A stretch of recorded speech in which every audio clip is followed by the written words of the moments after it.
आज की मॉर्निंग हमने शुरू किया पैलोलम बीच से। पैलोलम बीच आते ही हमें किसी ने पूछा डॉल्फिन क्रूज़ पे जाएंगे, एंड देन हमें कयाक दिख गई।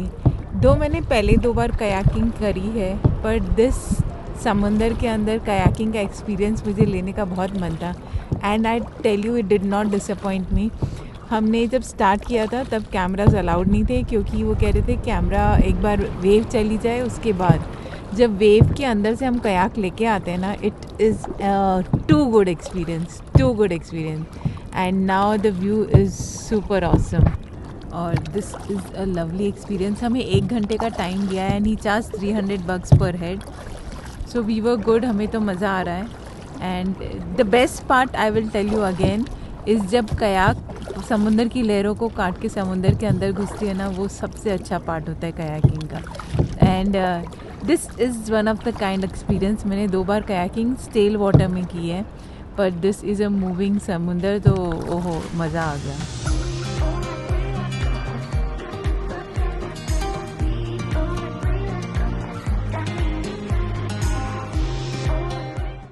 हम समुंदर के एकदम बीच में, कंसिडरिंग हमें आइलैंड तक पहुंचना था और वापस आना था 1 घंटे में, हमने सोचा why not enjoy and live in to the moment. तो हम समुंदर के अंदर रुक गए एंड कयाकिंग बंद कर दी है।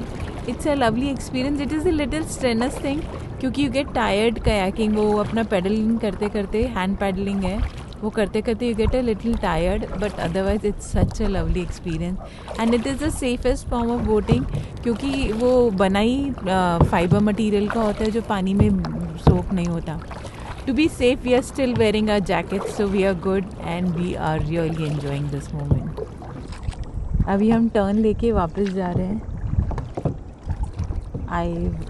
आइलैंड हमने सामने से देखकर क्रॉस कर लिया है। So now our target is, ये जो बोट पार्क की हुई है ना, उसको बैंक किए बगैर जाना है। तो we are doing our best. अगर हम लेफ़्ट में वो घुमाते हैं अपना पैडल, तो राइट को बोट जाती है, और राइट में घुमाते हैं तो लेफ़्ट को। अभी तक तो वी आर सेफ, तो हम दोनों साइड पैडल घुमा के स्ट्रेट जा रहे हैं।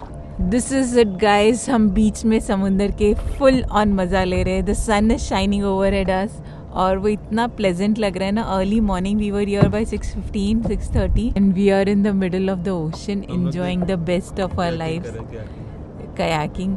एंड अभी हमने कयाकिंग में होल्ड लिया है। We just in the centre of the ocean enjoying the water and having the best time of our life. हमारी कयाकिंग ऑलमोस्ट पूरी होने वाली है। हम अपने पोल तक, हमारा डेजिग्नेटेड पोल उन्होंने दिया था कि यहाँ पे आना है, and it's like an anchor to us. जैसे उसकी डायरेक्शन लेके हम बहुत इजीली कयाकिंग कर पाए।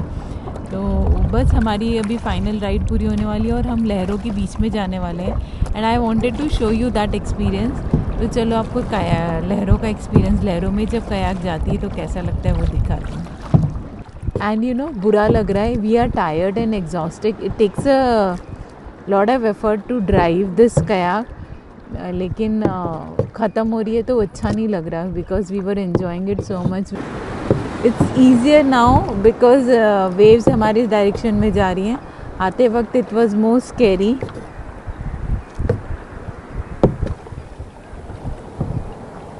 You don't have to put in much of effort, waves ही हमें बाहर लेके जा रही हैं।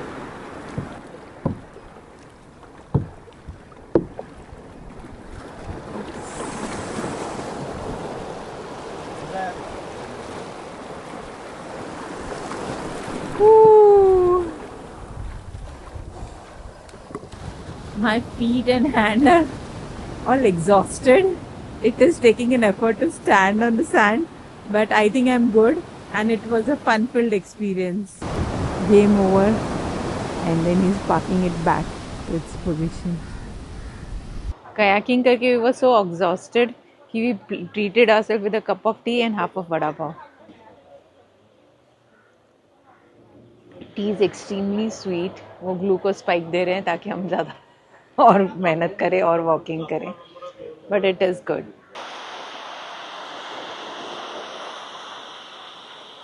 This is Palolem beach, one of the beauties of Goa. North और साउथ गोवा में बहुत ही विजिबल डिफरेंस है। North is more about party life, south is more about serenity and calmness and beautiful. North is equally beautiful, ऐसा नहीं कि north beautiful नहीं है. फॉर एग्जाम्पल, अगर हम नॉर्थ में किसी बीच पे जाके बोलें कि हमें चाय चाहिए, they would rather laugh at us. और इधर हर बीच में चाय आराम से मिल रही है. तो it's one of the variable differences. But the thing is, मैं आ भी रही थी ना अपने होटल से, तो जो नॉर्थ का रास्ता है वो कर्वी, थोड़ा क्राउडेड, थोड़ा बिजी सा है. वेर इन साउथ का रास्ता बहुत ही ग्रीन एंड पीसफुल है. तो this is a basic difference.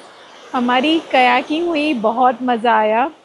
अभी हम वेट कर रहे हैं हमारी बोट की. हम लोग जा रहे हैं बटरफ्लाई आइलैंड. 1.5 आवर का ट्रिप है, but I am expecting lot of fun there. देखते हैं कैसा है. जिसमें इंक्लूड हो रहा है monkey island, dolphin trip, tortoise rock, honeymoon beach and butterfly beach. हम बटरफ्लाई बीच में थोड़ी देर रुकेंगे भी. 1 आवर का ट्रिप जो है वो 800 का है, और 1.5 आवर का ट्रिप है वो 1000 रुपीज़ का है. But it all depends upon how good you are at bargaining, और good you can use your bargaining skills and work accordingly. Actually the boat is a 12 seater. हम 2 ही जन थे, so we had to wait for a little while जब तक हमारी boat आ जाए. तो अभी आ गए and then we are off to boat. हमने भी ज़्यादा टाइम नहीं लगा, चाय पी और इतने में आ गए. हम अपनी बोट में कंफर्टेबल हो गए और हमारी राइड शुरू होने ही वाली है. And I can not explain कि जो एड्रेनलाइन रश हो रहा है. I know it's going to be slow ride, इतना मेजर कुछ होने वाला नहीं है, लेकिन फिर भी मज़ा आ रहा है. वो एंटिसिपेशन ही है. We going for a cruise kind of thing. तो let's see, let's hope for the best. Fingers cross कि बहुत मज़ा आएगा. आपको भी आएगा मेरे साथ. हमारी बोट राइड शुरू हो गई है. And it is a fast boat, it is not a slow boat like a kayak. Crossing all the lovely green mountains. It's a wobbly boat and मजा आ रहा है. It's not scary at all.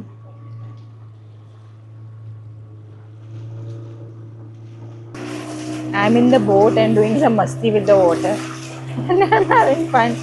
यही तो होता है, बच्चे बन जाते हैं ना जब ही, तब लगता है कि हाँ हम सच में एंजॉय करें. भी वो बच्चों जैसी मस्ती करने की फीलिंग आ रही है. जो feel of the being in the centre of the ocean, आजू बाजू में ग्रीनरी, माउंटेन सब एंजॉय करना, वो अलग ही फील देता है. So this in front of us is a monkey island. कहते हैं यहाँ पे बहुत मंकीज होते हैं. I did not spot one, but this is the monkey island where lot of monkeys are there. So probably garden में, जंगल के अंदर कहीं गए होंगे. It is sunny outside. They protecting themselves. अभी डॉल्फिन साइटिंग से होकर आगे जा रहे हैं. ऑनेस्टली मुझे डॉल्फिन्स नहीं दिखी, और प्रॉबेबली अ फिन और समथिंग. प्रॉपर डॉल्फिन्स जो मैंने लास्ट टाइम एक्सपीरियंस किया था वैसा एक्सपीरियंस नहीं था. तो बस हम वापस जा रहे हैं अलग दूसरी जगह एक्सप्लोर करने, बटरफ्लाई आइलैंड वगैरह. तो आपको भी साथ में लेके चलते हैं. It looks like a turtle, so it's a turtle island. And I anticipated कि बहुत सारे टर्टल्स होंगे यहाँ पे, but it only looks like a turtle, but looks like a cute turtle. This is Honeymoon Beach. Honeymoon Beach is a secluded spot in the, and it is beautiful, इसलिए इसका नाम Honeymoon Beach. It's an ideal place for couple getaways and anniversary celebrations. Foot rock. It looks like feet. एकदम पैरों के जैसा दिख रहा है शेप, इसके लिए इसका नाम फुट रॉक है.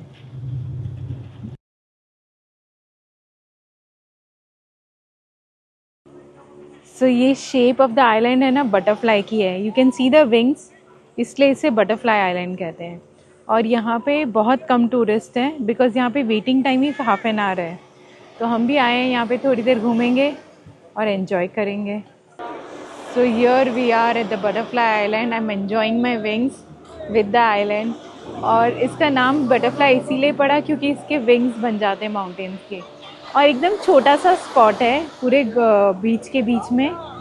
इट्स अ होल ओशन के बीच में एक जगह है जहाँ पे छोटा सा स्पॉट है, जहाँ पे पेड़ पौधे और थोड़ी सी सैंड है, and people are drenching themselves in water. It is a lovely experience.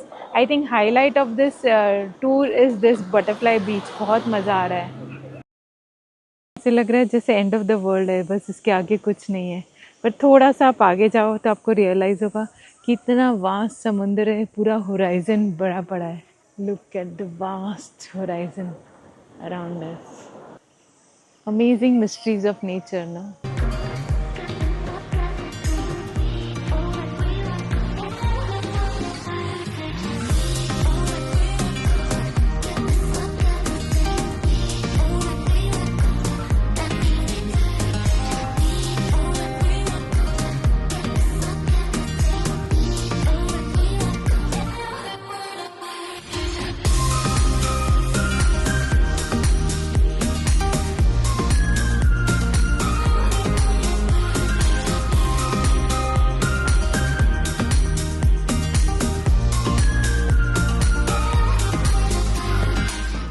It is a very small beach, secluded beach, ज़्यादा लोग नहीं आते, ज़्यादा क्राउडेड नहीं है, तो बहुत मज़ा आया. We are waiting for a boat now and since it's surrounded by rocks from all the 3 sides, तो इतनी गर्मी नहीं है यहाँ पे. It's pleasant.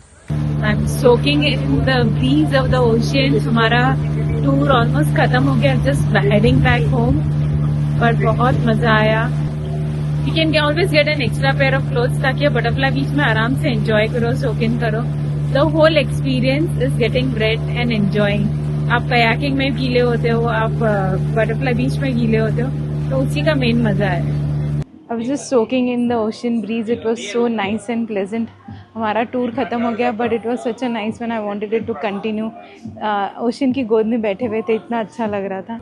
We were up since 6 in the morning and we were tired. तब थोड़ा खाने आए. एक शैक है पेलोबिम बीच रेस्टोरेंट करके, वहीं पे आए. It's a very cozy because it's quite sunny outside. The restaurant is very cozy और बहुत अच्छी vibes आ रही हैं. तो we were like हाँ यहीं बैठ के खाना है. Let me show it to you. इसका अपना होटल भी है, but we are staying in Club Mahindra.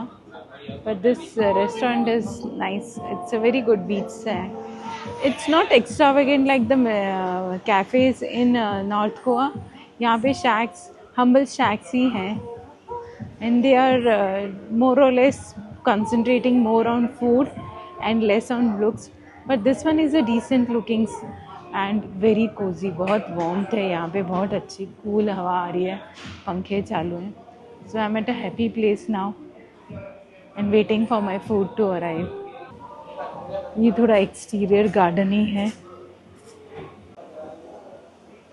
This is a small temple in the restaurant. एकदम बीच के पास में ना, तो और अच्छा लग रहा है रेस्टोरेंट. समुद्र की हवा आ रही है एंड शेड है. What else would a person want in a go in holiday.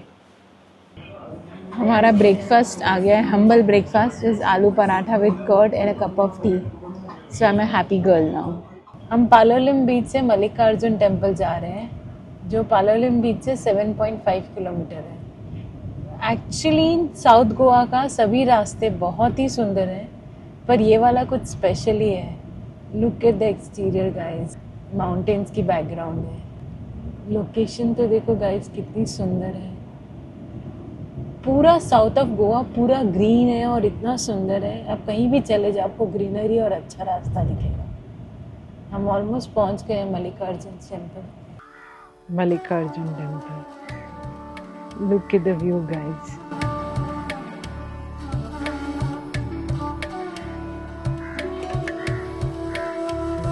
Sixteenth century में कदम्बा डायनेस्टी के किंग को सपना आया था. उनको सपने में शिवजी ने मंदिर बनाने बोला था, तो उन्होंने शिवजी का मंदिर बनाया. मल्लिकार्जुन नाम है शिवजी से रिलेटेड. पहले इस मंदिर का नाम श्रीस्थल था, क्योंकि श्रीस्थल गांव में था. अभी इसका नाम मल्लिकार्जुन टेम्पल है. It's a very beautifully constructed, neat and clean temple. And I think weekday है, इसलिए crowded कम है. दीप स्तंभ ये हर मंदिर में है. मोस्टली गोवा के सभी मंदिर में मैंने कैंडल स्टैंड देखा ही है. रात को यहाँ पे दिया करते हैं. दीप स्तंभ. It is a beautiful work, beautiful building. यहाँ पे पार्वती जी का, गणेश जी का, हनुमान जी का भी मंदिर है. इसलिए स्कैटर्ड थोड़े थोड़े स्पॉट्स हैं जहाँ पे अलग अलग देवी देवों के मंदिर हैं. हमने पंडित जी से इस मंदिर के बारे में पूछा, तो उन्होंने बताया कि ये मंदिर लोकल्स यानी फार्मर्स, आदिवासी लोगों का है. पहले ये जगह जंगल जैसी थी.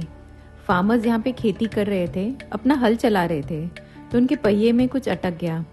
तो देखा उन्होंने तो शिवलिंग निकला। तो उन्होंने अच्छे से डिग करके निकाला, सेवा की और फिर जो खाना लाए थे खुद के लिए उन्होंने शिव जी को पहले भोग लगाया। तब से ये मंदिर आदिवासियों का मंदिर कहा जाता है। यहाँ की पूजा साल के 8 महीने ब्राह्मण और पंडित करते हैं और बाकी के 4 महीने यहाँ की पूजा यहाँ के आदिवासी करते हैं। और कितने अच्छे लग रहे हैं ना, लेयर्स बाय लेयर्स दरवाजे और पीछे शिव जी। एंड शिव जी का जो लिंग है इतना सुंदर बना हुआ है।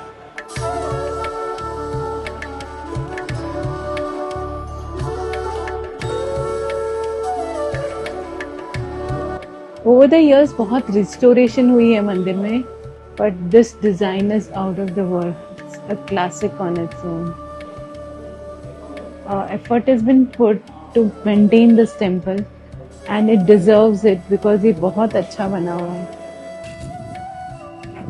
मल्लिकार्जुन टेम्पल से निकलकर हम जा रहे हैं श्री पार्वती देवी मंदिर। शिव जी हैं तो पार्वती जी के दर्शन तो करने बनते ही हैं, इसलिए थोड़ा ट्रैक है फिर भी हम चल रहे हैं। मन में एक बार हेजिटेशन हो गई थी कि जाएं कि नहीं जाएं, स्टेयर्स ज़्यादा है, टाइम बहुत है, हो गया है, पर फिर हमने कहा शिव जी के दर्शन किए तो पार्वती जी को क्यों छोड़ दें, तो हम चल रहे हैं पार्वती जी के दर्शन करने। And I tell you guys these stage are never ending.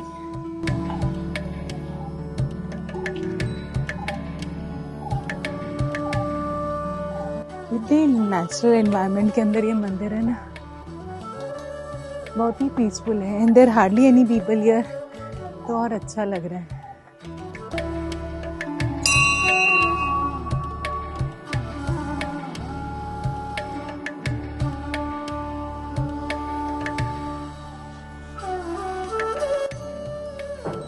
विग्रह चांदी का है ठाकुर माता जी।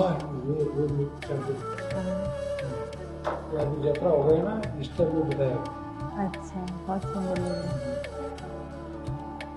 मूर्ति काले पत्थर की है और मुखारविंद है चांदी का।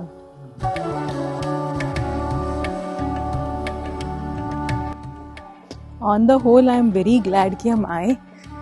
जो सीढ़ियों का रास्ता है वो भी इतना अच्छा ना, मिस्ट ऑफ फॉरेस्ट ग्रीनरी के बीच में, एंड मंदिर तो अच्छा था ही, थोड़ी ट्रैक हो गई, अच्छे दर्शन हो गए, नेचर की गोद में बैठ गए, और क्या चाहिए, all the things in one platter.